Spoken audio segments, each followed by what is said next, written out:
My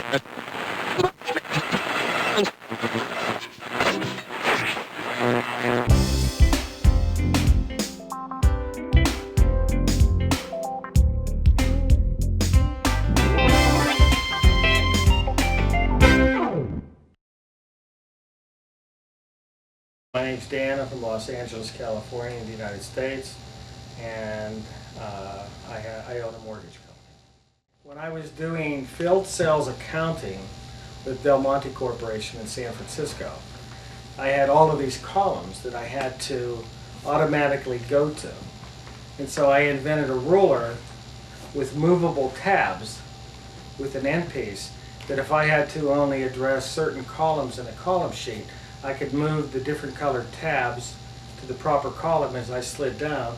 I had the numbers. That was before Excel spreadsheets and all of the other things.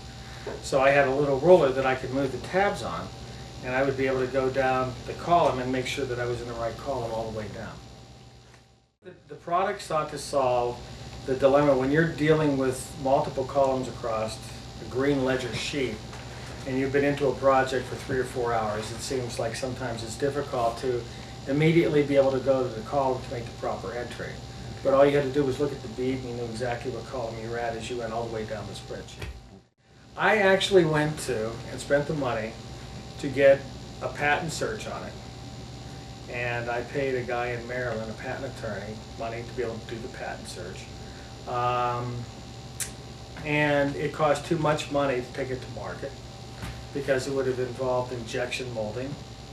It would have involved going over to Asia or going into an injection molder for plastic, making the molds, which would have been money, and then the marketing costs that would have been associated with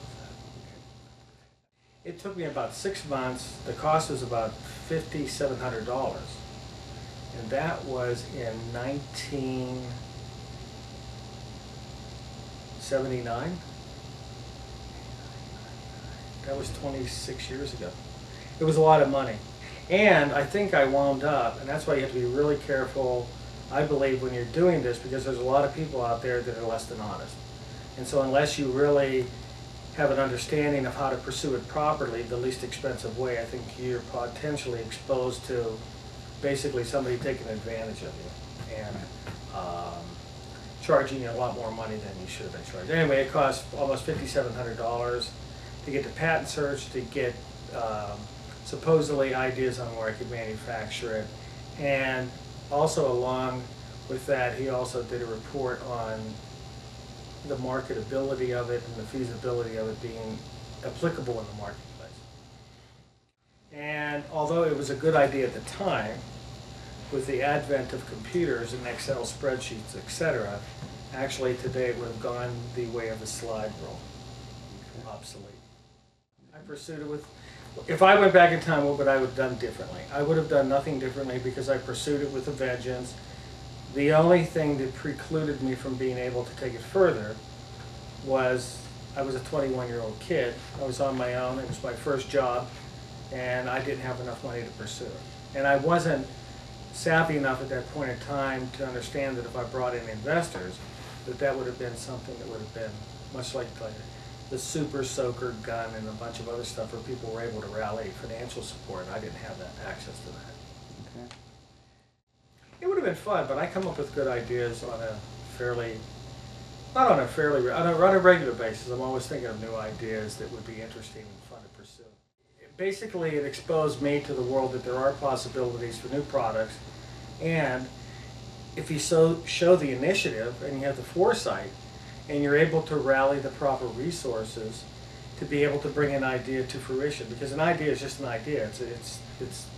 It's energy, but when you're actually able to compile it to paper, to pen, to fruition, you have a working product that's solid, then you can do something with it. And that's what's always fun. It's bringing an idea to a solid object. Well, you see a lot of people on TV, you know, the inventors. In the States, there's the Inventors Marketing Corporation, whatever. And basically what they're doing is they're basically sucking people in. It doesn't matter what their idea is. Yeah. But they will make money off of those people, even if it was something that everybody knew wasn't going to be anything. They're interested in is making money off the initial patent search, etc., on whether you ever bring that product to fruition is of no concern to them. And I would presuppose that if they would find a product that was good, they would make certain that they would have a piece or a percentage of bringing that thing to market. So they have the best of both worlds. They're going to make money whether the product is a total loser and it's obvious to everybody but the naive inventor, or if it's a super killer product. I'm certain that their attorneys are going to position themselves to where they can make some sort of a back-end royalty or an overriding royalty, which is disingenuous to the person that's tried to market something. If I would have had, in 1979, when I had my product, if I had a book that said, okay, this is step number 1, this is step number 2, almost like on the computers today where you set up an accounting program and it takes you through a tutorial, as it were, that will take you from A to Z. And if you had a program that would allow you to be able to ascertain the product's viability. Because face it, a lot of people come up with ideas that really are nonsense and would not be applicable in any market. And so if someone were able to discover that through purchasing something as inexpensively as $89, that would be the best $89 they could spend, because it would save them thousands of dollars on the tail end of doing something. So I think if most inventors are dreamers and they don't really pay attention to detail, and that's something that I have difficulty with. So if I had something that could take me through a step-by-step process and allow me to be able to ascertain cost, development, product viability, and some sort of a marketing aspect, I think that would be money well spent. The product entails confidentiality agreements, non-disclosure agreements, and all of the other agreements that would give you security in exposing your product to a potential manufacturer without incurring any potential future liability as to exposing it and losing access to your product. Then that would be worth it. The book will also make people more aware of other possibilities other than maybe this one idea that they have in their head. Right. So what you're going to be doing is basically expanding the possibilities or availability of items that they may have never thought of licensing, and or bringing to market something that would be able to produce an income from them that they may not have even thought of. So if someone would come up with just one alternative idea, $89 would be paid back rather rapidly, I would imagine, for less of a cost than I paid for dinner this evening. Well, that's probably something that I would have to hire an expert on, such as yourself, to basically come in. I'm like the elephant in the parade, and I have a lot of people behind me with the brooms and shovels cleaning up the mess. But I can go through the parade and do what needs to be done and draw the attention, and I'll have people come and clean up. So I'll blaze through and then let everybody clean up to get it in. Less than $89? Canadian. I think about it, you know, a lot of times will come to me and I just don't write them down.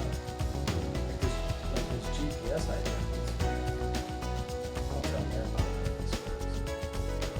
Yeah. My mortgage company now I've trademarked the Collection Industries Mortgage Company, setting us aside from all the other mortgage companies. We are the collection industry. And if you utilize GPS for locating things, that could be tagged on items. A great deal of importance to